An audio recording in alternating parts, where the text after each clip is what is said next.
어제 테슬라 실적 발표 내용 중에서 음, 내가 중요하다라고 생각되는 몇 가지를 음, 정리해봤거든. 음, 당신하고 같이 보려고. 그래. 음. 한번 보자.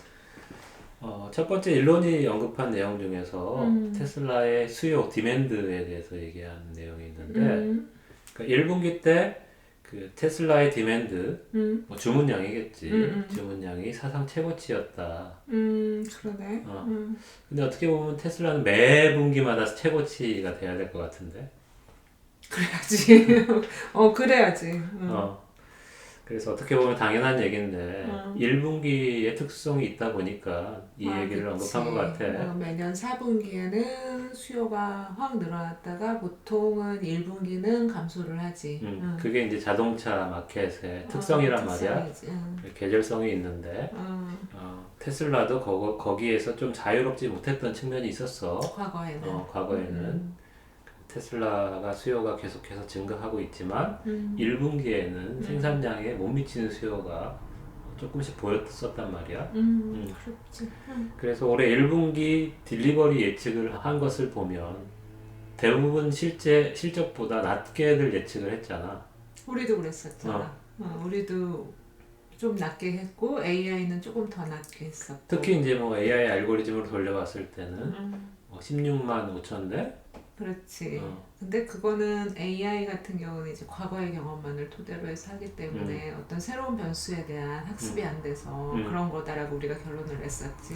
그래서 어떤 이제 패턴의 변화가 1분기 때 응, 응, 있었다라고 우리가 생각을 했었고, 그래서 지금 1분기, 올해 1분기는 어떤 생산에 의해서 응. 딜리버리가 결정되는 어떤 수요에 수요가 의해서라기보다도 의해서가 아니라 생산에 의해서, 그러니까 어, 공급자에 의해서 결정이 된 거지. 어, 그래서 우리의 그런 생각들을 일론이 다시 한번 확인을 시켜줬는데 음, 수요가 엄청나게 늘어나고 있고 음, 일론이 어떤 언급을 했냐면 전기차에 대한 소비자들의 인식이 바뀌었다. 어, 바뀌었다 이 말을 어떻게 표현했냐면 리얼 시프트라는 것은 급격하게 시프트된 것을 어, 어, 의미하잖아. 어. 우리가 뭐 파워 시프트 하면은 파워가 확 바뀌어버리는 음, 그런 이제 변화가 감지된다라고 음. 얘기를 했단 말이야. 그거는 나도 피부로 느껴. 음, 왜냐면은 나도 이제 여기 환자들하고 얘기를 하다 보면은 음, 불과 뭐 3년 전?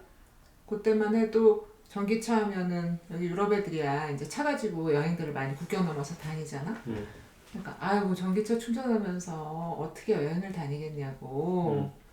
그 내연 기관이 최고지 음, 이거였거든. 음, 근데 요즘은 다음 차는 저기 전기차 할 거야. 음. 특히 테슬라.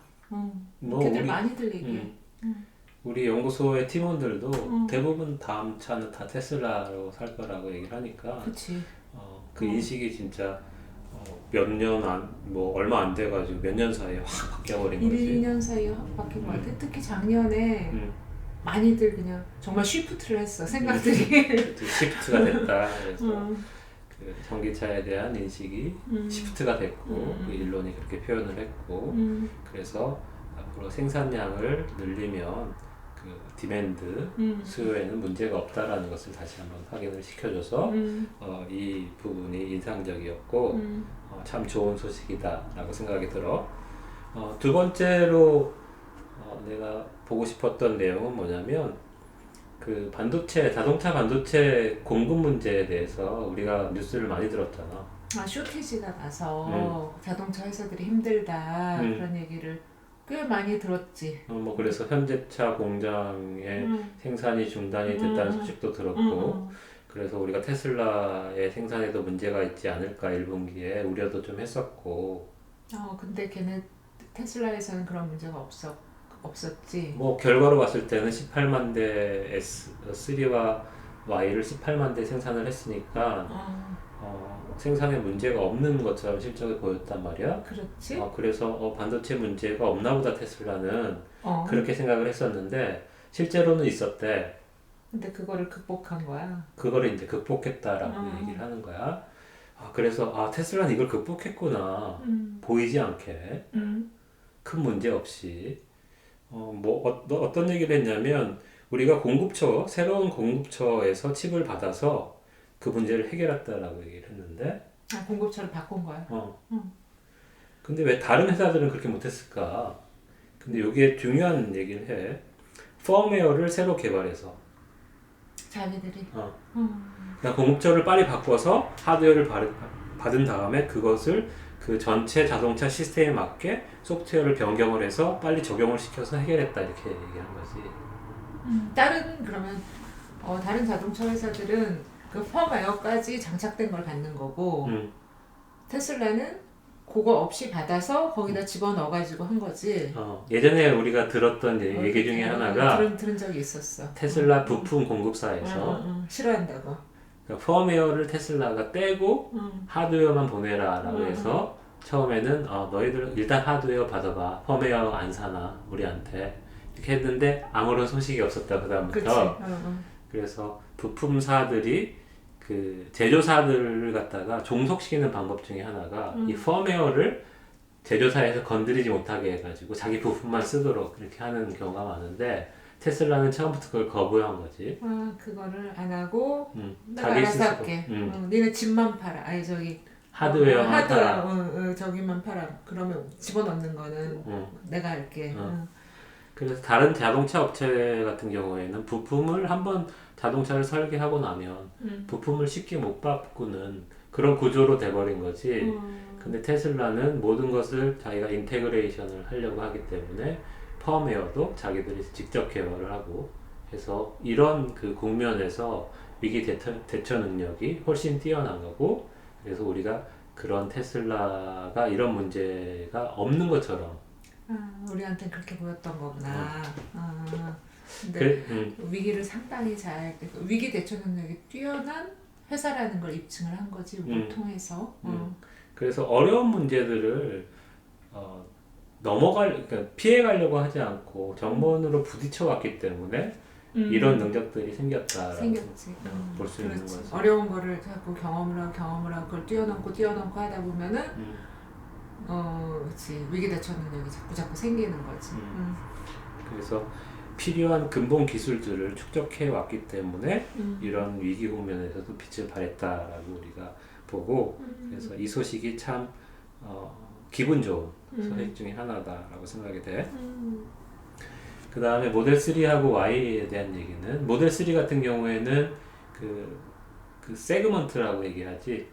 왜냐면 모델 3는 보통 우리가 자동차 세그먼트 중에서 미드 사이즈, 프리미엄 세단 혹은 럭셔리 세단이라고 불리는데, 저기 벤츠나 뭐 BMW 3 시리즈, 뭐 아우디 뭐 이런 것처럼. 그래서 그런 럭셔리 브랜드들의 미드 사이즈, 그거는 이제 BMW를 치면 3 시리즈, 여기에 해당하는 카테고리인데 거기에서 1등이 되었다라는 거야. 전통적으로는 BMW 3 시리즈가 그 카테고리에서 항상 베스트셀링이었었는데 모델 3가 3년 만에 생산을 시작한 지 3년 만에 1등이 됐다. 그 자리를 꿰찬 거야? 잘했네. 그 다음에 모델 Y의 그 상하이 생산이 잘 되고 있고 지금 풀 커패시티로 가고 있다라고 얘기를 하고 있어. 그러니까 우리가 1분기 대비해서 2분기의 생산량이 늘릴 수 있는 것은 모델 Y, 상하이 공장에서 만드는 모델 Y라고 우리가 예전에 한번 얘기를 했었지. 그 실적 예측하면서. 그래서 2분기에는 1분기에 비해서 15,000대 정도 상하이에서 모델 Y를 더 생산을 해서 1분기에 3와 Y의 생산량이 18만 대였었는데 거기다가 합쳐서 19만 5천 대. 2분기에는 19만 5천 대 정도까지 3와 Y를 생산을 할 수 있을 것이다 라고 생각을 했었고, 그렇게 돼가고 있는 것 같아. 일론이 또 언급한 내용 중에서 모델 Y가 베스트 셀링 카가 될 거다라고 언급한 부분이 이제 이슈가 됐는데, 모든 종류의 세계에 있는 모든 종류의 차 중에 베스트 셀링 카가 될 거라 그랬네? 넥스트 이어에? 모델 3 같은 경우에는 그 카테고리 내에서 이제 베스트 셀링 카가 된 거고, 모델 Y는 카테고리와 상관없이 전체에서 베스트 셀링 카가 될 거다. 그러니까 지금 베스트 셀링 카는 뭐냐면 도요타의 코롤라라고 해. 그게 연간 한 150만 대 정도 판매가 되고 있는 차야. 나는 잘 모르는 거라서. 그래서 150만 대라고 하면 상당히 많은 양인데 그렇지. 지금 모델 3가 한 1년에 50만 대 정도 판매가 될 거라고 예상이 되는데 모델 Y는 그것의 3배, 150만 대를 얘기를 하고 있으니까 엄청난 거지. 엄청난 거네. 지금 아직도 미국에서 모델 Y를 생산한 지 꽤 됐는데 밖으로 한 대도 안 내보내고 있으니까. 그러니까 미국 내에서 다 소비가 되는 거지. 모델 3는 뭐 1년 정도 지나고 나서 유럽으로 수출을 시작했었단 말이야. 했는데 Y는 이제서 이제 뭐 한국에 최초로 모델 Y를 조금 수출을 한다라고 하는 정도니까 그만큼 수요가 많은 거지. 수요가 있는 것을 확인해서 일론이 그것에 근거해서 얘기를 한 거겠지. 수요가 3에 비해서 엄청나다라는 것을 미국에서 확인을 했고 SUV들을 좋아하는구나. 그 베스트셀링 카가 될 거다라고 했는데 뭐 컨퍼런스 콜에서는 내년에라고 얘기를 했다가 트윗에서 조금 구체적으로 좀 얘기를 했는데 매출 기준으로는 내년에 저희가 모델 Y가 비싸니까 모델 Y가 뭐 코롤라에 비해서 2배 정도 가격이 되기 때문에 비싸니까 매출 기준으로는 내년에 그 다음에 그 차량 판매 대수로는 2023년 1년 더 있다가 그러니까 2023년에는 150만 대 이상의 모델 Y를 판매할 계획을 가지고 있다라는 것을 얘기를 한 거야 사실. 그럴 수 있겠지. 생산량이 지금은 이제 미국의 프리몬트하고 상하이 공장에서 모델 Y를 생산하고 있는데 이제 베를린 공장에 완성이 되면 거기서 모델 3는 생산하지 않을 거지만 초기에 모델 Y 생산부터 시작할 거란 말이야. 먼저 모델 Y를 그리고 텍사스 공장에서도 모델 Y부터 생산을 한다고 하거든. 그러니까 4개의 공장에서 모델 Y를 내년부터 내면 본격적으로 생산을 하고 그 다음에 2023년에 풀 커패시티로 생산을 하면 150만 대까지 생산을 하겠다라는 계획을 가지고 있는 것 같아. 그래서 모델 3하고 모델 Y는 잘 되고 있다. 좋은 소식이고 약간 안 좋은 소식은 모델 S와 X에 대해서 아직도 안 나와.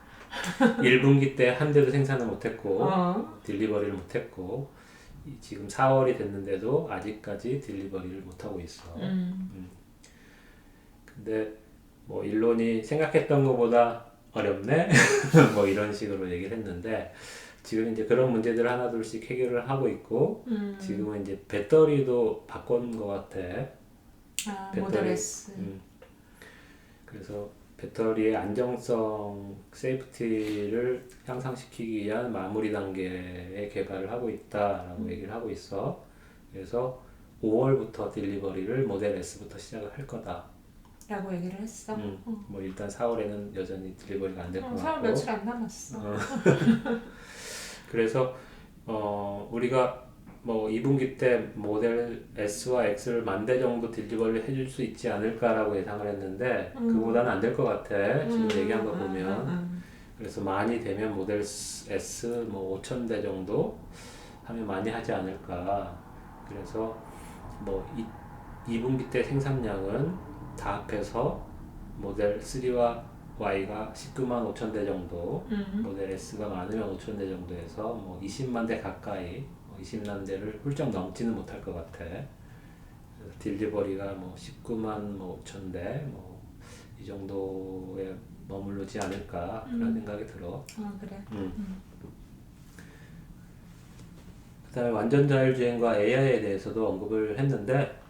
이거는 우리도 최근에 많이 언급한 부분인 것 같아. 뭐 이 최근에 일론이 트윗에서 많이 언급했었고 그랬지. 우리가 이제 그런 것을 해석해서 뭐 장난스러운 유튜브도 만들고 로버트 태권 V, 로버트 테슬 V, 로버트 테슬 V 그 유튜브도 만들고 뭐 리얼 월드 AI에 대해서 우리가 흥분하고 있다. 뭐 하드웨어, 소프트웨어, 리얼 월드 AI 그걸 했었지. 하드웨어도 잘하고 소프트웨어도 잘하고 거기다 리얼 월드 AI에 무기까지 갖추면 엄청난 확장성을 보일 거다. 그렇지. 그거를 일론이 다시 한번 확인을 해줬는데 어떤 얘기를 했냐면 장기적으로 봤을 때 테슬라가 자동차 회사나 에너지 회사로 불리우는 것만큼 AI 로보틱스 회사로 발돋움할 거다라고 얘기를 했단 말이야. 그 가능성을 우리도 확인을 해봤잖아. 그래서 일론이 그걸 다 확인해줬어. 다시 로보틱스에 대해서. 샬로우 마인디드 AI를 통해서. 그래서 샬로우 마인디드 AI, 리얼 월드 AI 당연히 로봇으로 갈 수밖에 없다라고 우리는 생각을 했었고 그래서 로버트 테슬 V 그 얘기를 일론이 얘기를 해줬고 이건 당연한 수준인 것 같아. 그렇지. 근데 뭐 자동차를 열심히 하다 보니까 그래서 AI 기술을 계속 발전을 시키다 보니까 또 다른 더 넓은 세상이 보이게 된 건 거지. 그래서 그 테슬라라는 기업이 단지 자동차 에너지 이게 아니라 그냥 우리 생활에 여러 면에 깊숙이 들어와 있는 그런 기업이 될 수 있다는 거죠. 그러니까 내가 테슬라를 좋아하는 이유가 뭐냐면 단순히 어떤 협소하게 우리 회사는 자동차를 만드는 회사에 이렇게 정하지 않고 일론은 되게 광범위하게 회사를 규정하는 처음에는 우리가 에너지 회사야. 자동차 부분은 에너지 부분의 하나일 뿐이야. 뭐 이런 식으로. 근데 계속 확장을 좀 해나간 거지.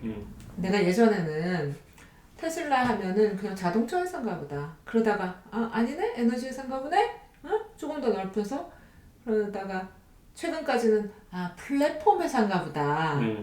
근데 요즘은 그 이상의 무엇가 있는 회사구나. 저번에 우리 그 로버트 테슬 V 그거 만들면서 우리가 앞으로 미래에 우리의 삶에는 테슬라 없이 사는 삶을 생각할 수 없겠구나라는 생각이 들더라고.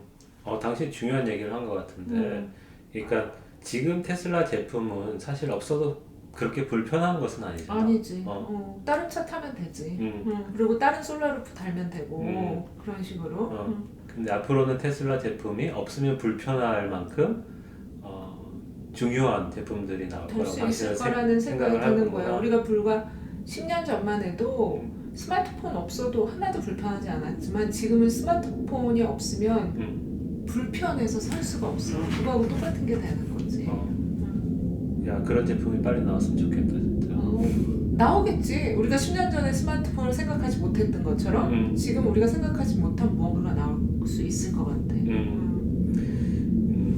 그래서 이 부분이 가장 흥분되는 미래의 테슬라 뭐야. 그러니까 AI 로보틱스 컴퍼니로서 어떤 것들을 보여줄 수 있을지 되게 기다려지네. 그러려면 이제 장기적으로 우리가 테슬라를 가지고 있어야 되겠지. 그 비전 때문에 갖고 있는 거 아닌가? 그러니까. 그 다음에 에너지 부분 중에서 우리가 유튜브를 테슬라에 대해서 많이 다뤘는데 에너지에 대해서는 잘 안 다루고 있잖아. 자신이 없으니까 못하는 거 아니야? 그게 이제 실적이 그다지 뒷받침되지 못해서 어떤 제품들 속에서도 물론 이제 파워홀이나 이런 거 잘하고 있지만 기대했던 솔라 루프가 우리가 생각했던 것만큼 시장에 어떤 파괴력을 보여주지 못하고 있는 것 같아서 언급을 잘 안 했는데 그렇지. 3년 전만 해도 당신이 솔라루프가 유럽에 판매되기 시작하면 당장 새 집을 지을 거라고 했는데 그 말이 요즘 쏙 들어갔잖아. 뭐 기다리고 있었는데 일단 우리 집에는 다른 솔라 패널을 달았고 근데 솔라 루프가 뭐 문제가 있어. 그리고 일론도 그것을 인정을 했어. 우리가 시그니피컨트한 미스테이크를 여러 군데서 했다. 가장 큰 문제였던 것은 뭐냐면 그 지붕의 복잡함, 다양성 이런 것들을 그러니까 제품 자체의 문제보다는 그 현장에서 그 작업을 하는데 어려움이 많은 거구나. 그래서 뭐 대량 생산에는 문제가 없지만 대량으로 설치하는 데는 이제 문제가 많은 거지. 그게 빨리 로버트 테슬 V가 나와서 일을 하면 괜찮을 텐데 지금은 사람이 해야 되니까 인건비가 장난이 아니긴 하겠다. 그래서 그 루프의 형태나 집집마다 실제로 설치하는 비용이 천차만별이고 그러다 보니까 가격을 낮추려고 했다 했다가 손해를 많이 보는 경우가 많이 생기고 그런 이제 문제점들이 많다라고 인정을 한 거야. 일단 이익을 내기가 쉽지가 않은 거야. 음, 사람이 들어가야 되는 거기 때문에. 그래서 이 사업이 그렇게 쉬운 사업, 생각보다 쉬운 사업은 아니다 라고 생각이 들고 어떻게 이런 문제들을 극복해 나갈지 지켜봐야 될 것 같아. 화제네? 그래서 테슬라의 제품들이 모두 다 엄청나게 성공하는 건 아니다라는 것도 이제 우리가 알 수 있는 거지. 그러네. 그리고 배터리에 대해서 작년에 배터리 대회 하면서 이제 얘기했던 새로운 배터리 4680 배터리에 대해서 간략하게 언급했는데 그것이 대량 생산에 들어가기 위해서는 1년 이상 시간이 걸릴 것 같다라고 얘기를 했어. 뭐 이 얘기는 우리가 베를린에서 모델 Y가 생산이 될 때 유럽 모델 Y는 새로운 배터리를 장착하고 나올 것이다라고 생각을 했었는데 조금 그게 차질이 있을 수가 있겠구나. 그래서 초기 모델은 여전히 이제 현재 배터리를 사용해서 나올 것 같아. 유럽에서도. 마지막으로 언급하고 싶은 것은 비트코인. 그러네, 비트코인이네. 우리가 이제 비트코인을 테슬라가 대량으로 매수했다는 것은 알고 있었는데 실적 발표에서 새롭게 안 사실은 뭐냐면 그 중에 10%를 매도했다는 거. 그거 갖고 말이 많잖아. 말이 많지. 해명은 어떻게 얘기를 했냐? 우리가 매도한 이유는 그러니까 유동성, 그러니까 얼마나 빨리 현금화할 수 있는지 확인해 보고 싶어서 매도를 한 거다라고 얘기를 했어. 그러니까 비트코인의 유동성이 얼마나 좋은지를 한번 확인해 보고 싶어서 일리가 있는데. 일리가 있어. 근데 일리가 있는데 다만 그 짧은 기간에 그것을 해결하는 과정에서 1,000억 원의 이익을 받기 때문에 뭐 우리 주주들 입장에서 손해 본 것보다는 훨씬 낫지만은 그 전체 시장으로 봤을 때는 이거 너무 단타 친 거 아닌가 아니면 뭐 일로는 띄우고 테슬라 너희들은 수익 보면서 판 거냐 뭐 이런 이제 비판 부당 거래다 뭐 이런 느낌? 이런 이제 여지가 좀 있어서 문제인 거지. 사실은 기업의 입장으로서는 유동성을 확보하는 게 되게 중요한 것 같은데. 그런 것을 확인해 보는 왜냐하면 비트코인을 아직까지 기업에서 그런 그 현금의 대체 수단으로 사용해 본 경험도 적고 다른 기업도 마찬가지고. 이게 유일무이한 거 아닌가 아직까지는? 뭐 다른 기업들도 있긴 하지만 있었어. 그것을 확인해 보고 싶었다라고 해명을 했어. 뭐 이거 돌다리도 두들겨 보고 가야 되는 거니까 기업은. 그리고 기업은 항상 위기에 대처하고 위기를 준비하는 그런 활동을 해야 되기 때문에 그 최고 재무 책임자 CFO의 입장에서는 이게 얼마나 빨리 현금화할 수 있는지 실제 확인해 보는 것을 해보고 싶었을 것 같아. 재밌어. 뭐 일론도 이게 이제 마음에 걸렸는지 컨퍼런스 콜이 끝나고 나서 트윗으로 내 건 안 팔았어 그랬지? 해명을 했는데 내 건 안 팔았어. 이게 되게 웃긴데 뭐 일론도 개인으로 비트코인을 많이 가지고 있나 봐. I have not sold any of my bitcoin이라고 얘기를 했어. 그리고 10%를 매도한 것은 비트코인의 리퀴디티 유동성을 확인하기 위해서 한 거다. 우리가 그걸 단타를 통해서 수익을 내려고 했던 게 아니라 그냥 하다 보니까 그렇게 됐다라고 이제 다시 해명을 했어. 그래서 이게 가장 큰 해프닝이고 재미있는 거였지 않나 이런 생각이 들어. 사람들에게 얘기할 거리를 주는 기업. 그것도 중요하거든. 스토리? 그래야지 잊혀지지 않고 팬들이 있거든. 그 연예인병. 자, 뭐 이까지가 이제 내가 정리한 내용들이고, 당신은 이 내용들 중에서 어떤 것들이 가장 인상적이고 마음에 들어? 나는 비트코인. 비트코인 역시. 왜냐면 나를 즐겁게 했으니까. 그래? 나는 그 반도체 공급 문제. 반도체 쇼티지를 해결한 테슬라의 그 방식, 그게 마음에 든다는 거지. 그리고 그 위기에 대처하는 그 테슬라의 능력, 음, 어떤 다른 위기가 와도 그건 또 어떤 다른 방식으로 걔네들이 대처하고 할 수 있겠구나라는 그 믿음, 이런 게 그걸 통해서 나도 확 오더라고. 그래서 그런 부분이 어떤 전통 다른 자동차 회사들하고 다른 모습으로 대처를 했으니까. 보여졌기 때문에 정말 마음에 들고 그누스가 이제 썸업 그렇지. 최고라고 생각이 들어. 어떤 어려움이 와도 테슬라는 헤쳐나가겠구나라는 확신을 우리한테 준 것 중에 하나지. 최고. 최고.